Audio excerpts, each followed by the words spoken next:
Halo lur, kembali lagi di channel saya Bang Wisnu. Di video kali ini saya bakal memvektor kepala naga Jawa. Dan sebelum lanjut ke videonya, kalian jangan lupa like, comment, share, dan subscribe supaya channel ini bisa berkembang dan memberikan video-video yang menarik buat kalian. Langsung saja kita ke videonya.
Aku tresno kowe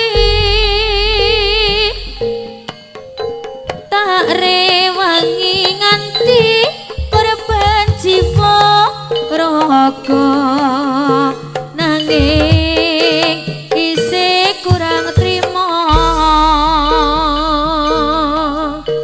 njaluk apa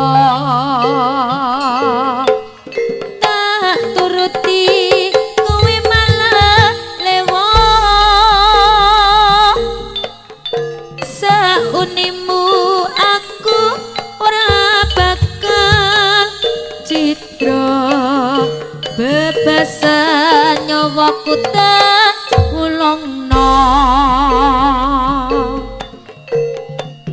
apa pancen iki lelakonku yen kowe dudu jodohku perpisahan iki kanthi nemu aku mong donga mulya uripmu umpama kowe dadi tumeku tak gowo mati tresnomu Gusti ra ngeparengake yo mong cukup sakmene.